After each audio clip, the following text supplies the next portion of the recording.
March 15, 2004. The Nevada desert was 112 degrees, but Harrison Ford's blood ran colder. Producer Marcus Kellerman had just called him a washed-up has-been in front of 60 crew members, the same producer who'd buried Ford's career 20 years earlier. Ford stood there, sweat dripping, cameras rolling, the entire set waiting for him to break. Instead, he pulled out a manila envelope. Photographs spilled onto the sand. Crime scene photos, brake line cuts, a dead stuntman named Tommy Chen. "Marcus," Ford said, his voice cutting through the desert silence. "I've been waiting 20 years to give you these." The photographs told the story Kellerman thought he'd buried forever, the story that would destroy more than just a career. Before we jump back in, tell us where you're tuning in from, and if this story touches you, make sure you're subscribed because tomorrow I've saved something extra special for you. The silence stretched like a taut wire across the desert set.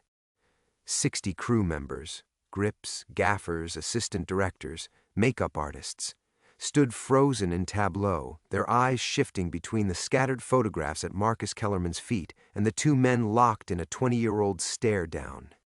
Kellerman's face had drained of color, his trademark tan suddenly looking like cheap foundation under the brutal Nevada sun. His mouth opened, then closed, as if the desert heat had stolen his voice along with his composure. The photographs lay between them like accusation made manifest, glossy 8x10s that caught the light and threw it back in harsh, unforgiving angles. Ford didn't move, didn't blink. His weathered hands hung loose at his sides, but every line of his body spoke of coiled tension. At 62, he carried himself like a man who'd learned patience the hard way, the kind of patience that comes from waiting decades for the right moment. "You son of a bitch," Kellerman finally whispered, but the words carried no heat, only the hollow sound of a man watching his empire crumble in real time. The head cinematographer, a grizzled veteran named Pete Marchetti, squinted at the scattered images from behind his camera. Even upside down and sun-bleached, the photos were clear enough. A silver Mustang wrapped around a Joshua tree, a close-up of severed brake lines, a young Asian man's face, peaceful in death except for the surprise frozen in his dark eyes. "Tommy Chen," Ford said, his voice carrying across the set like a funeral bell. 23 years old. Stunt coordinator's assistant. "Remember him, Marcus?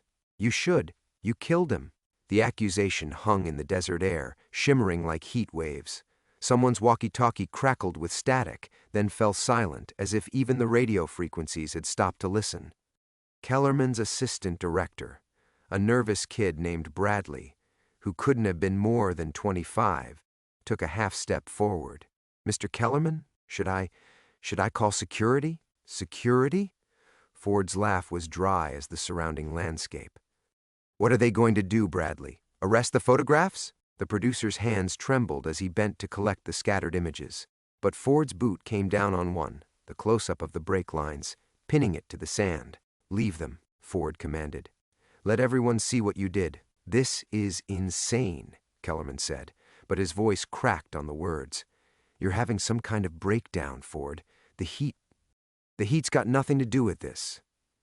Ford reached into his jacket and withdrew a thick manila folder.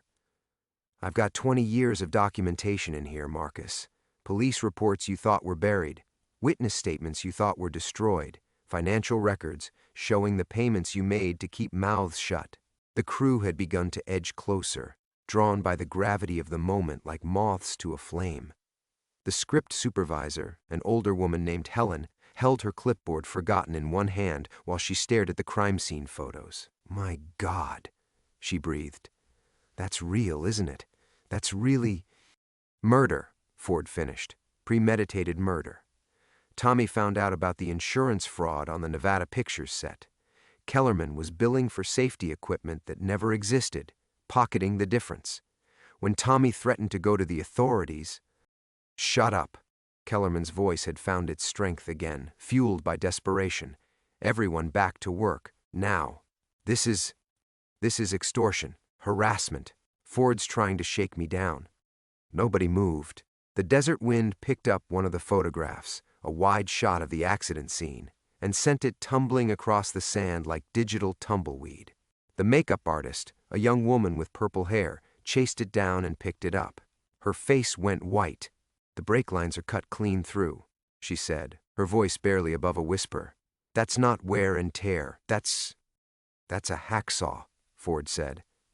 Tommy's car was sabotaged the night before he was supposed to meet with OSHA. Convenient timing, wouldn't you say, Marcus? Kellerman's jaw worked silently, his eyes darting between the crew members and the man who'd just detonated a bomb in the middle of his carefully constructed world. The producer who'd built his career on intimidation and backroom deals found himself stripped bare under the merciless desert sun. "You can't prove anything," Kellerman said finally. "It's been 20 years. The case was closed." "The case was closed because you owned half the Las Vegas Police Department," Ford replied. "But times change. People retire. Consciences develop. Amazing what people remember when they're not afraid anymore." The distant sound of a helicopter cut through the tension, probably news crews responding to scanner chatter. In Hollywood, secrets had a way of traveling at light speed, especially when they involved blood and money. Ford looked around at the assembled crew, his gaze settling on each face in turn. These people, these hard-working artists and technicians, deserved to know what kind of man they were working for. 20 years ago, he said, his voice carrying to every corner of the set, I let fear keep me quiet. I let this man destroy my career rather than speak the truth about what he did to Tommy Chen. He stepped closer to Kellerman, close enough to see the sweat beading on the producer's upper lip. But I'm not afraid anymore. The helicopter's rotors grew louder, their rhythmic thumping like a mechanical heartbeat against the desert sky. Ford watched Kellerman's eyes dart upward, tracking the approaching aircraft with the desperate calculation of a cornered animal. 20 years of carefully constructed lies were unraveling in real time, and they both knew it. "You have no idea what you've done," Kellerman said, his voice barely audible above the increasing rotor wash. Sand began to swirl around their feet as the news chopper circled lower. "The people I work for, the same people who helped you cover up Tommy's murder?" Ford's interruption was surgical, precise. "I've got their names too, Marcus. Bank records, phone logs, hotel receipts. Did you really think I spent 20 years just licking my wounds?" The crew had begun to scatter as the helicopter descended toward the makeshift landing area beyond the craft services tent. Some ran toward their vehicles, cell phones pressed to their ears. Others huddled in groups, pointing at the scattered photographs that continued to tumble across the desert floor like evidence in the wind. Ford bent down and carefully collected each image, his movements deliberate and reverent. These weren't just photographs to him, they were Tommy Chen's voice from the grave, finally getting the chance to speak. The young stuntman's face stared up from the glossy paper, forever frozen at 23. Forever trusting that the safety equipment would work, that the brake lines would hold. "You destroyed more than just Tommy that night," Ford said, sliding the photos back into his jacket. "You destroyed his family. His girlfriend was pregnant, did you know that? She never told anyone but Tommy. He was going to propose after the OSHA meeting." Kellerman's face had gone ashen. "How could you possibly—" "Because I kept in touch with her, Marcus. Sent money when I could. Anonymous gifts for the boy Tommy never got to meet." Ford's voice carried a weight that made several crew members stop and turn back. "His name is David Chen Martinez. He's 19 now. Sophomore at UCLA Film School. Wants to be a stunt coordinator just like his father was going to be." The revelation hit Kellerman like a physical blow. He stumbled backward, his Italian leather shoes slipping in the loose sand.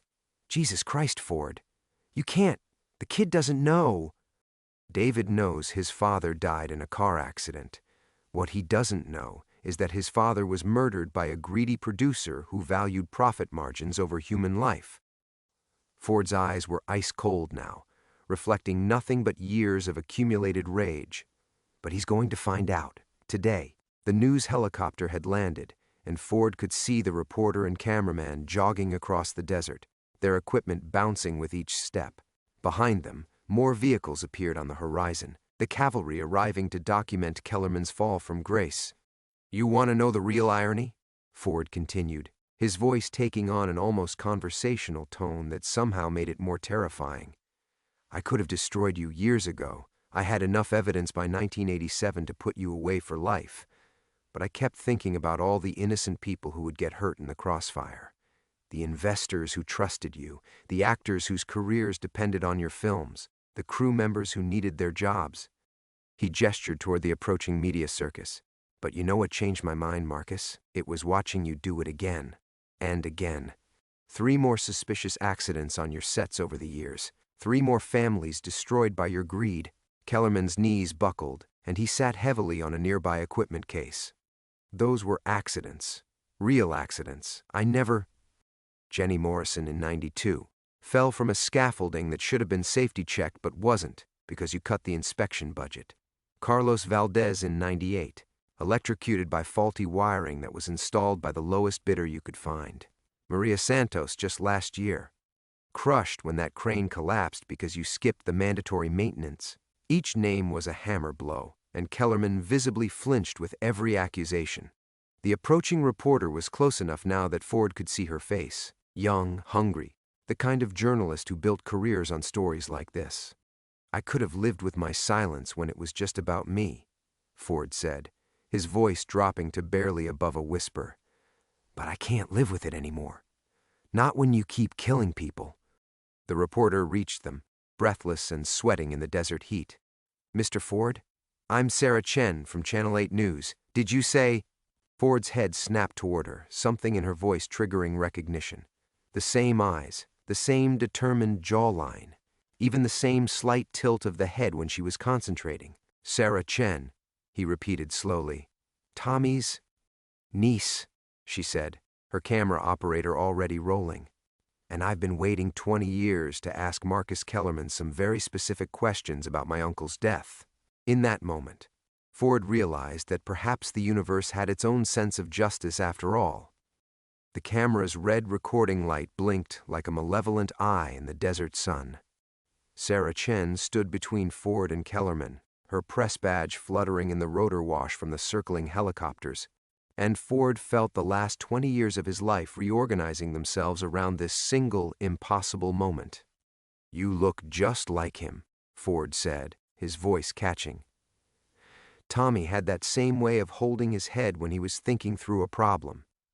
Sarah's professional composure cracked for just an instant, revealing the grief underneath. Uncle Tommy was supposed to teach me to drive stick shift the weekend after he died. I was 12. I kept waiting for him to come pick me up in that silver Mustang. Kellerman lurched to his feet, sand cascading from his expensive suit. This is orchestrated. You two planned this. Did we plan your confession too, Marcus? Sarah's voice was surgeon sharp as she gestured to her cameraman. Because we've got 20 minutes of you not denying a single accusation. The producer's mouth opened and closed like a landed fish. Around them, the remaining crew members had formed a loose circle, their faces a mixture of horror and fascination. The craft services table had been abandoned, coffee cups growing cold in the desert heat as everyone focused on the unfolding drama. Ford studied Sarah's face, seeing Tommy's determined intelligence reflected in her dark eyes. How long have you been investigating this? Since I was old enough to read police reports, she said. My family never believed the official story. Uncle Tommy was obsessive about car maintenance. He would never have driven with bad brakes. Her gaze shifted to Kellerman, who had begun backing toward the equipment trailers. But every time we tried to get answers, we hit walls. Missing files, transferred officers, witnesses who suddenly developed amnesia. Money has a way of improving people's memory problems, Ford said grimly, or causing them. Sarah nodded to her cameraman, who adjusted his angle to capture both Ford and Kellerman in the frame. Mr. Kellerman, you've heard some very serious allegations today. Would you like to respond for the record? Kellerman's face had gone from ashen to mottled red. Sweat stained his collar despite the desert chill that was beginning to settle over the set as the sun moved toward the horizon. This is entrapment. Harassment. My lawyers will... Will what? Sarah interrupted. Threaten more people into silence? Buy off more investigators? She pulled a small digital recorder from her jacket pocket. Because I've got depositions from 3 former Las Vegas police officers who are ready to testify about the payments you made to bury the investigation. The blood drained from Kellerman's face so quickly Ford thought the man might collapse. The producer's hand found the side of an equipment case, gripping it for support as his world continued its free fall into chaos. "That's impossible," Kellerman whispered. "They signed agreements, legally binding. Non-disclosure agreements become void when they're used to cover up felonies," Sarah said coolly.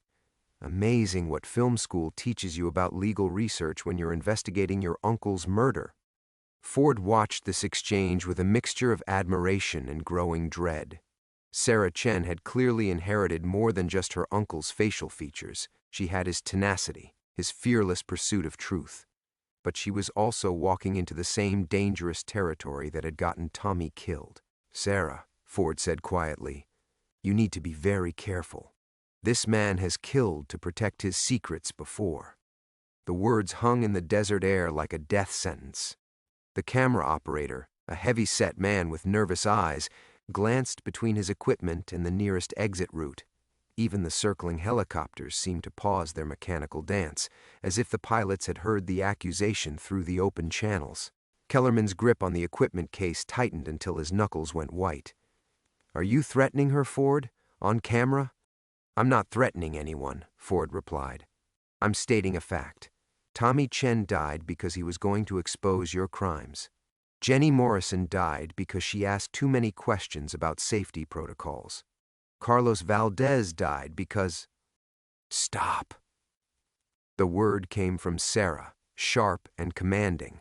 She had gone pale, her professional composure finally cracking completely. "Jenny Morrison? The woman who fell from the scaffolding in '92? Ford nodded grimly. "You knew her?" She was my journalism professor at UNLV." Sarah's voice had dropped to barely above a whisper. "Professor Morrison taught investigative reporting. She used to tell us that good journalists never let go of a story, even when people try to scare them off." The pieces clicked together in Ford's mind with sickening clarity. She was investigating Tommy's death, wasn't she? Sarah's nod was barely perceptible. Her last lecture was about following the money trail in suspicious accident cases. She said she was working on something big, something that would change how Hollywood did business. In that moment, Ford realized the true scope of Kellerman's conspiracy. It wasn't just about one murdered stuntman. It was about everyone who had ever gotten too close to the truth. And now, Sarah Chen was next in line. The silence that followed stretched like a taut wire, threatening to snap under the weight of revelation. Ford watched Sarah's face cycle through confusion, recognition, and finally a cold understanding that aged her a decade in seconds. The camera continued rolling, but its operator had taken an unconscious step backward, as if the lens itself might draw Kellerman's attention. "Turn it off," Sarah said quietly to her cameraman. "Turn it off now." "But Sarah, this is—" "Turn it off." The command cracked across the desert like a whip. The red recording light died, leaving them exposed under the merciless Nevada sun. Ford felt the familiar chill of fear creeping up his spine, the same sensation that had kept him silent for 20 years. Sarah was making the same mistake he'd made, thinking she could control this situation, thinking she could stay safe by playing it smart. But Kellerman's reach extended far beyond this desert set, into newsrooms and police departments and coroners' offices. "Good girl," Kellerman said, his voice recovering some of its old authority. "You're smarter than your uncle was." The words hit Sarah like a physical blow. She stumbled backward, nearly colliding with her cameraman, and Ford saw the exact moment when the full reality crashed over her. Jenny Morrison hadn't just been her professor. She'd been investigating Tommy's death, and now she was dead too. "Pack up the equipment," Sarah whispered to her cameraman. "We're leaving." "Sarah, wait." Ford reached for her arm, but she jerked away from his touch. "Don't." Her voice was shaking now, the professional veneer completely gone. "Don't you dare. You've known this whole time, haven't you? About Professor Morrison, about the connection." Ford's throat felt like sandpaper. "I suspected, but I wasn't sure until you decided to use me as bait." The accusation hung between them like a blade. "You knew if you made enough noise, if you got enough attention, someone would come running. And you were right. Here I am, just like Uncle Tommy, just like Professor Morrison. another Chen walking straight into the trap. The crew members who had been watching the confrontation began to drift away, sensing that something far more dangerous than Hollywood's scandal was unfolding. Ford could see the recognition in their faces, the same look he'd worn for decades, the understanding that some truths came with too high a price.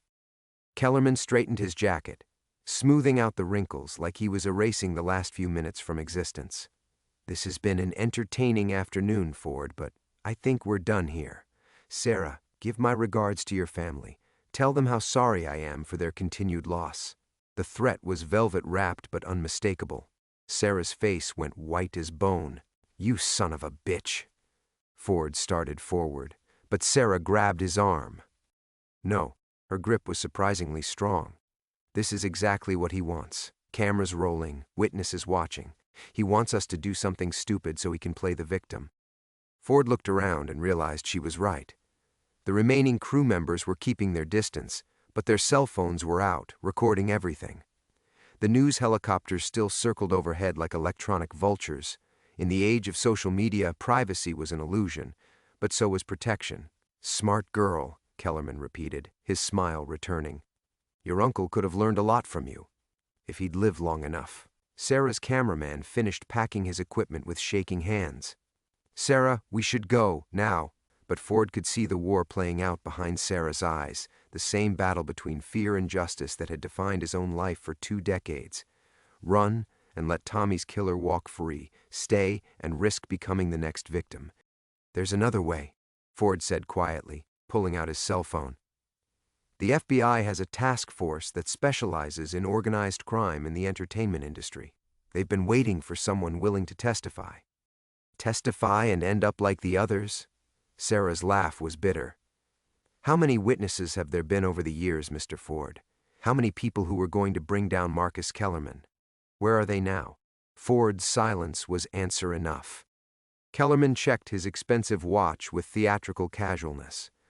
"Well, this has been enlightening, but I have a film to produce. Ford, I'll expect your resignation letter by tomorrow morning. Sarah, I trust you'll make the right choice about what to do with today's footage." He turned and walked toward the production trailers, his footsteps confident in the sand. But Ford noticed something the producer probably didn't realize. His assistant director Bradley was still standing nearby, close enough to have heard everything, and the young man's face was pale with the kind of fear that came from recognizing your own mortality. As Kellerman disappeared into his trailer, Ford realized that the web of silence was already beginning to fray. The question was whether it would unravel fast enough to save Sarah Chen, or whether history would simply repeat itself one more time. Bradley Chen stood frozen in the desert sand, his clipboard clutched against his chest like armor. The assistant director's face had gone the color of ash, and Ford realized with growing horror that the young man's terror wasn't just about witnessing Kellerman's threats. It was the recognition that came with hearing his own surname spoken aloud. "Chen," Ford said quietly, the pieces falling into place with sickening clarity. "You're related to Tommy." Bradley's nod was barely perceptible. "Cousin," he whispered. He was supposed to be my best man. We had it all planned out. He was going to teach me the stunt business after I finished film school." Sarah spun around, her eyes wide with recognition. "Bradley? Little Bradley who used to hide behind Grandma's couch during family dinners?" The assistant director's professional composure crumbled completely. "Sarah? Jesus, I didn't know you were. When you said Chen, I thought maybe, but you look just like Mom did at your age." Ford watched the family reunion with mounting dread. 1, Chen investigating Kellerman's crimes was dangerous. 2 was a death sentence. The producer had just walked into his trailer thinking he'd neutralized the threat, but instead he'd stumbled into a family dynasty of people who refused to let Tommy's murder rest. "How long have you been working for Kellerman?" Sarah asked, her reporter's instincts kicking in despite the family connection. Bradley's hands were shaking now. 3 years. I thought, God, this sounds so stupid now, but I thought if I could get close to him, maybe I could find some evidence, some proof of what really happened to Tommy. And did you? Ford's voice was gentle but urgent. Around them, the remaining crew members were packing equipment with suspicious efficiency, eager to distance themselves from whatever was unfolding. "I found financial records," Bradley said, his voice dropping to barely above a whisper. Payments to police officers, bribes to OSHA inspectors, shell companies that exist just to hide money transfers. He pulled a flash drive from his pocket with trembling fingers. I've been copying everything for months, waiting for the right moment. Sarah stared at the small device like it was a loaded weapon. Bradley, do you have any idea how dangerous this is? Professor Morrison died investigating Uncle Tommy's case. If Kellerman finds out what you've been doing— He already knows, Bradley interrupted, his face crumpling with despair. That's why we're here. This whole production, it's not about making a movie. It's about getting all of us in one place where we can be dealt with. The words hit Ford like ice water. He looked around the isolated desert location with new eyes, seeing it not as a film set but as a killing ground. No witnesses for miles, no cell phone towers, no escape routes except the single dirt road that led back to civilization. What do you mean he already knows? Sarah demanded. Bradley's laugh was hollow, broken. The casting call for this film went out specifically to news stations in Nevada. They requested a reporter named Chen for a behind-the-scenes documentary that doesn't exist. And Ford, he turned to the actor with eyes full of terrible understanding. Your agent never submitted you for this role. Kellerman requested you personally. Ford felt the ground shift beneath his feet. 20 years of careful hiding, of staying off Kellerman's radar, and it had all been an illusion. The producer had been watching, waiting, planning this moment when he could eliminate all the loose ends at once. We have to leave, Sarah said, grabbing her cameraman's arm. All of us, right now. But Ford was staring at the horizon, where the single-access road disappeared into shimmering heat waves. Look, he said quietly. 3 black SUVs had appeared in the distance, moving toward the set with purposeful speed. Not more media, not curious locals. These vehicles moved with the precision of a military operation. Bradley followed Ford's gaze and went completely white. Those are Kellerman's security people, ex-military contractors. They handle his problem resolution. Problem resolution, Sarah repeated numbly. You mean they kill people? I mean they make people disappear, Bradley said. Jenny Morrison's death looked like an accident. Carlos Valdez's electrocution was ruled equipment failure. But there have been others, people who just vanished, investigators who stopped investigating, journalists who found new career paths. The SUVs were close enough now that Ford could see the dust clouds they were kicking up. Maybe 10 minutes before they arrived, maybe less. Ford looked at Sarah and Bradley, seeing Tommy Chen's determination reflected in both their faces. They were going to fight this, he realized. They were going to stand their ground and try to expose the truth, just like Tommy had, just like Jenny Morrison had, and they were going to die for it. Unless Ford finally did what he should have done 20 years ago. Give me the flash drive, Ford said quietly. Bradley clutched it tighter. Why? Because you're right about one thing. Kellerman brought us all here to tie up loose ends. But he made one mistake. Ford's voice carried a weight that made both younger people step closer. He assumed I came here empty-handed.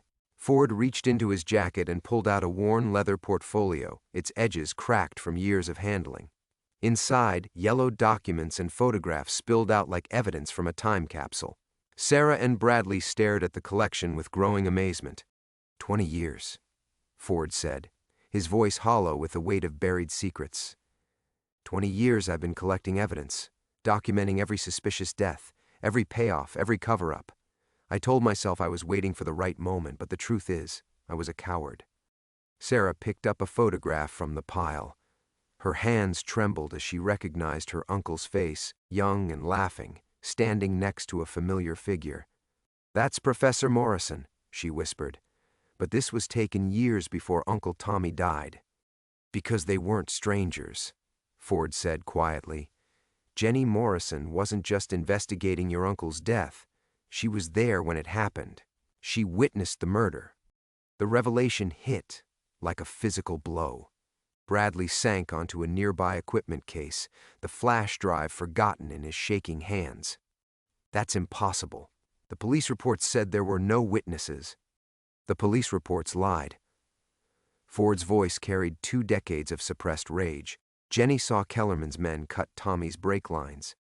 She tried to go to the authorities, but Kellerman got to them first. So she spent years building a case, collecting evidence, waiting for someone brave enough to help her expose the truth. Sarah's face had gone white as desert bone. "She came to me," she said in a voice barely above a whisper. "Professor Morrison. The week before she died, she asked me to stay after class. She said she had something important to tell me about my family." "But you never met with her," Ford said. "And it wasn't a question. I was 22 and stupid. I thought she was going to lecture me about my grades." Tears began streaming down Sarah's face. She died that weekend. Fell from the scaffolding while investigating safety violations at a construction site.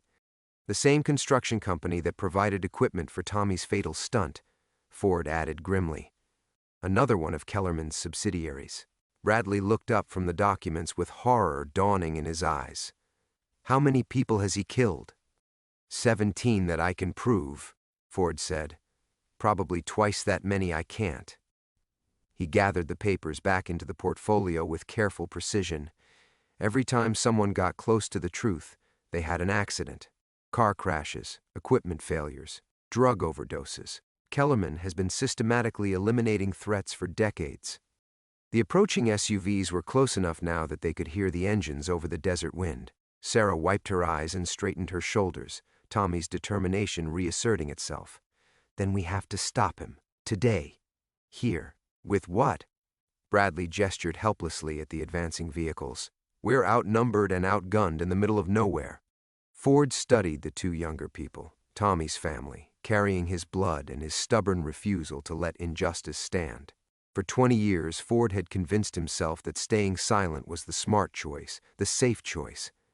But looking at Sarah and Bradley, he finally understood the lie he'd been telling himself. He hadn't stayed quiet to protect himself. He'd stayed quiet because he was complicit. "I was there that night," Ford said, the words tearing from his throat like shards of glass. "When Tommy discovered Kellerman was using stunt work to launder money from organized crime. When he said he was going to expose everything." Sarah's eyes went wide with shock and growing horror. "What do you mean you were there?" "Tommy called me. He trusted me. I was his mentor, his friend. He said he had proof that Kellerman was working with the Vegas mob, using movie productions to wash dirty money. He wanted my advice on how to handle it." Ford's voice cracked under the weight of confession. "I told him to meet me at the garage that night. I said we'd figure out the best way to approach the authorities." Bradley was staring at Ford with dawning comprehension. "You set him up." "I thought I was saving his life." The words exploded from Ford with 20 years of buried anguish. "Kellerman said if Tommy backed off, he'd be transferred to another production. No one would get hurt. It was supposed to be a warning, not murder," Sarah finished, her voice dead and cold. Ford nodded miserably. But Tommy wouldn't listen. He said the truth mattered more than his career, more than his safety. So Kellerman's men, they made it permanent. The SUVs were pulling into the set perimeter now, black shapes emerging from their vehicles with military precision. But Sarah Chen wasn't looking at the approaching threat. She was staring at Ford with the kind of hatred that could burn down worlds. "You killed him," she said simply. "My uncle trusted you, and you led him to his death." Ford met her gaze without flinching, finally understanding that some truths were worse than any lie. "Yes," he said, "I did."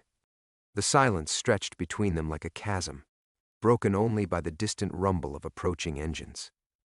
Ford stood motionless under the Nevada sun, his confession hanging in the air like smoke from a funeral pyre.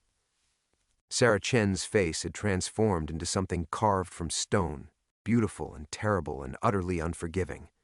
20 years, she said, her voice carrying the weight of a family's grief. 20 years our family has mourned him. 20 years we've wondered why Uncle Tommy had to die. And you knew. You've always known. Bradley was backing away from Ford now, the flash drive clutched against his chest like a talisman. "You're one of them," he whispered. "You're working for Kellerman." "No." Ford's voice cracked like old leather. "I was a coward." "There's a difference." Sarah laughed, a sound devoid of any humor. "Is there? Because from where I'm standing, Uncle Tommy is just as dead either way. The SUVs had formed a loose perimeter around the set now, their occupants remaining inside but visible through tinted windshields, waiting, watching. Professional patience that spoke of men who had done this before, who understood that trapped prey would always try to run eventually. Ford looked at the vehicles, then at Sarah and Bradley, seeing Tommy's stubborn courage reflected in both their faces. They were going to fight. Even knowing they couldn't win, even understanding that Kellerman held all the cards, they were going to stand their ground because that's what Chen's did. That's what Tommy would have done. The recording equipment, Ford said suddenly, his mind racing. Your cameras, the news helicopters. This whole confrontation is being broadcast, isn't it? Sarah's cameraman, who had been quietly documenting everything from behind his lens, nodded nervously. Live feed to the station. Started rolling when we got the tip about Ford being here. Then we use it. Ford turned to face the nearest camera directly. 20 years ago, I helped Marcus Kellerman murder Thomas Chen. Not accidentally, not in self-defense, murder. Bradley grabbed Ford's arm. What are you doing? They'll kill you for this. They're going to kill us anyway, Ford said with terrible clarity.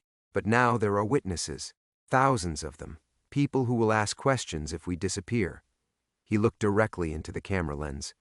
My name is Harrison Ford. I am 62 years old, and I have evidence that Marcus Kellerman has been systematically murdering people for 2 decades. Sarah stared at him with something that might have been respect fighting against 20 years of rage. You think a confession on live television will save us? I think it's the only weapon we have left. The doors of the SUVs began opening with mechanical precision.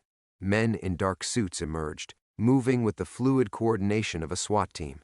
No guns visible yet, but Ford could see the bulges under their jackets that spoke of firepower held in reserve. Sarah, Ford said urgently, the broadcast equipment. Can you patch in Bradley's flash drive, stream the financial records live? In theory, yes, but do it. Now. Everything.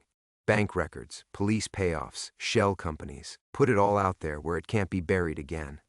Bradley was already moving, his training as an assistant director overriding his terror. I'll need 30 seconds to make the connection. You don't have 30 seconds, Sarah said, watching the approaching men. They're not going to wait for us to upload evidence.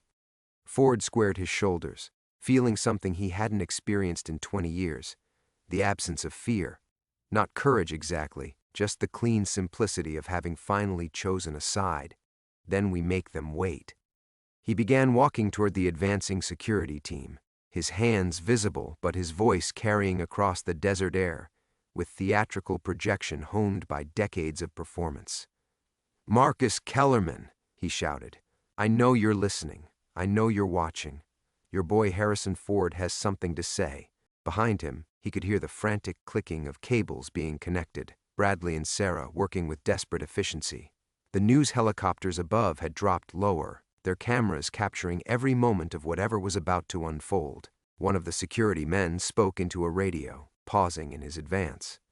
Ford pressed his advantage, continuing his performance for an audience that stretched far beyond the Nevada desert. I've spent 20 years keeping your secrets, Marcus. 20 years living with the blood of an innocent man on my hands.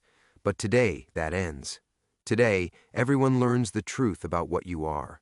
The man with the radio nodded to his team and they resumed their approach. Professional, methodical. The advance of men who had never failed to complete an assignment. Ford glanced back at Sarah and Bradley. The young reporter was staring at him with an expression he couldn't quite read. Still hatred, yes, but something else now. Understanding, perhaps. Or maybe just the recognition that even cowards could choose redemption, if the price was right. Uploads complete, Bradley called out. It's all live, everything. Ford smiled for the first time in 20 years. The security team stopped advancing.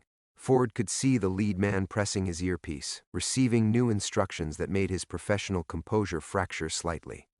Behind the dark sunglasses, there was confusion. This wasn't how these operations typically unfolded. Change of plans, boys, Ford called out, his voice carrying the confidence of a man with nothing left to lose. Having trouble deciding how to murder 3 people on live television? The man's radio crackled with static and urgent whispers. Ford couldn't make out the words, but he recognized the tone. Someone very important was very unhappy with how this situation was developing. "He's coming," Sarah said quietly, her eyes fixed on something beyond the security perimeter. A black limousine was cutting across the desert, ignoring the established road and carving its own path through scrub brush and sand. It moved with the entitlement of absolute power, leaving a wake of destruction that would be someone else's problem to clean up. Ford's smile faded. 20 years of careful avoidance, and now Marcus Kellerman was coming to finish this personally. The limousine stopped 50 yards away, close enough for dramatic effect but far enough to maintain the illusion of safety. The rear door opened, and Marcus Kellerman emerged like a figure from Ford's nightmares. He looked exactly the same, 70 years old now, but money had preserved him in the way it preserved precious artifacts, artificially perfect and somehow inhuman. The same cold eyes, the same predator's smile, the same aura of casual malevolence that had once convinced a young actor to betray his friend. "Harrison," Kellerman said, his voice carrying across the desert air with practiced authority. "You've caused quite a commotion. The truth tends to do that, Marcus." Kellerman walked forward with the confidence of a man who had never faced real consequences for his actions. His security team flanked him, but their weapons remained holstered. This was theater now, performance art for the cameras still rolling above them. "The truth," Kellerman repeated, tasting the word like wine. "Is that what we're calling your psychotic break? Your pathetic attempt to blame others for your own failures?" Sarah stepped forward, her reporter's instincts overriding her personal hatred. "The financial records are already public. Your shell companies, the bribes, the payments to cover up murders, allegations," Kellerman said smoothly, easily fabricated by a desperate man seeking attention for his failing career. But Ford was watching the producer's eyes, seeing something he'd never noticed before. Fear. Actual, genuine fear. For the first time in their relationship, Marcus Kellerman was afraid of Harrison Ford. "You made a mistake, Marcus," Ford said quietly. 20 years ago, when you killed Tommy Chen, you assumed I'd stay bought. You thought one act of cowardice would own me forever." "It has owned you," Kellerman replied, but his voice lacked its usual conviction. "No, it made me careful. It made me patient." Ford reached into his jacket and withdrew something that made Kellerman's face go completely white. "It made me thorough."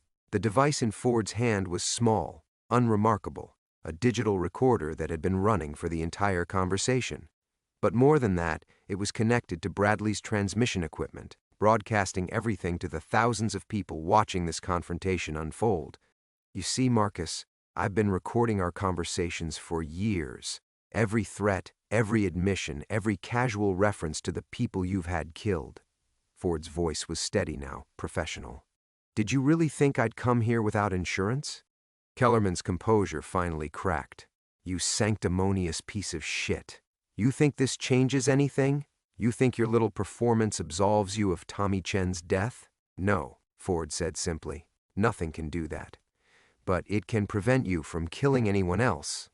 Sarah was staring at both men with an expression of terrible clarity. "You're both guilty," she said. "Uncle Tommy is dead because of both of you." "Yes," Ford agreed. "But only one of us has spent 20 years trying to make amends." Kellerman laughed, a sound like breaking glass. "Amends?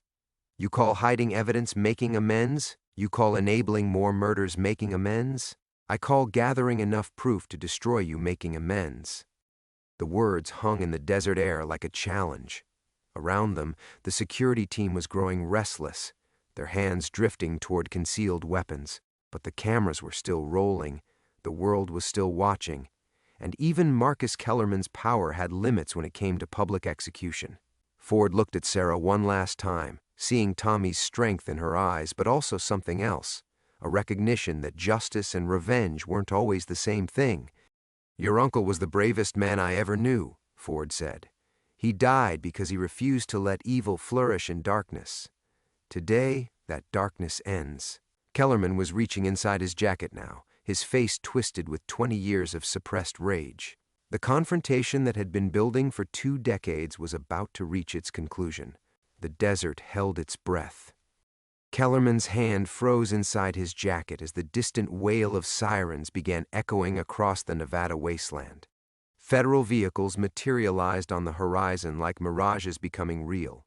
black SUVs with government plates, moving fast and purposeful through the heat shimmer. 20 years of recordings, Marcus, Ford said quietly. 20 years of your confessions, your orders, your casual references to murder. I gave copies to the FBI this morning, along with everything else. The producer's face cycled through emotions like a broken slot machine. Rage, disbelief, and finally a cold calculation that Ford recognized from their first meeting decades ago. But this time, there was nowhere left to run. "Sir," one of Kellerman's security men said urgently, "we need to move, now." But Kellerman stood transfixed, watching his empire crumble in real time. On Bradley's equipment screens, Ford could see news feeds updating with devastating efficiency, arrests at Kellerman Productions, frozen bank accounts, congressional leaders distancing themselves from a man who had owned them for decades. Sarah Chen stepped forward, her voice cutting through the chaos with laser precision. "Uncle Tommy's body is being exhumed tomorrow. The new autopsy will show the brake fluid in his lungs, won't it? Evidence of murder that your people missed the first time." Kellerman's laugh was broken glass grinding underfoot. "You think any of this matters? You think I don't have contingencies? I think you're afraid," Ford said simply. The federal vehicles were close enough now that individual agents were visible. Body armor, automatic weapons, the full weight of justice finally arriving 20 years late. Ford felt something loosening in his chest, a tension he'd carried so long it had become part of his skeleton. "Harrison," Kellerman said, his voice dropping to the intimate tone he'd once used to corrupt a young actor's conscience. "We can still fix this. Walk away with me now, and I'll make sure Sarah and her friend survive the day." "No," Ford said, and the word felt like absolution.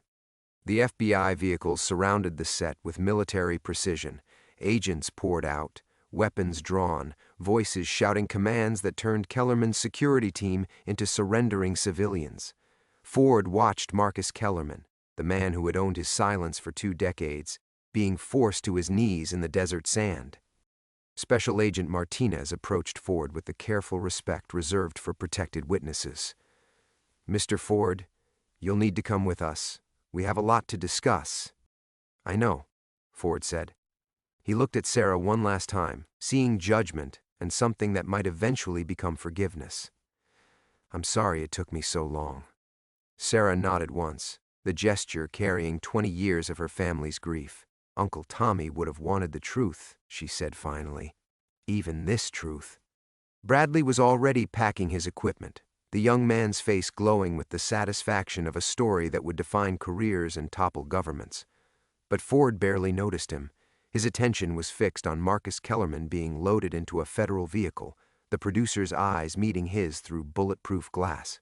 There was no triumph in that moment, no satisfaction, just the hollow recognition that justice and redemption weren't the same thing, and that some prices could never be fully paid. 6 months later, Ford sat in a coffee shop in Montana, reading about Kellerman's conviction in a newspaper that felt like archaeological evidence. 17 counts of murder, conspiracy, racketeering, life without parole. The waitress refilled his cup with practiced efficiency, not recognizing the man whose testimony had brought down Hollywood's most powerful predator. Ford preferred it that way. Fame had been a costume he'd worn to hide from himself. His phone buzzed with a text from Sarah, Uncle Tommy's Memorial Garden dedication next month. "You should come." Ford stared at the message for a long time, then typed back, "I don't think that's appropriate." Her response came immediately. "Redemption isn't about what you think you deserve. It's about honoring the dead by living better." Outside the coffee shop window, snow was beginning to fall on mountains that had never heard of Marcus Kellerman or Harrison Ford or Thomas Chen. The world was vast and indifferent and beautiful, full of people whose stories would never intersect with his darkness. Ford finished his coffee and left a generous tip. Tomorrow he would drive to Los Angeles for Sarah's dedication ceremony. Not because he'd earned forgiveness, but because Tommy Chen had died for the truth, and the least Ford could do was live with it. The snow continued falling as he walked to his truck, each flake unique and temporary, covering the earth in quiet absolution that would melt come morning. Some stories, Ford understood now, were meant to change you rather than comfort you. In the distance, mountains stood eternal and judgment-free, waiting for whatever came next.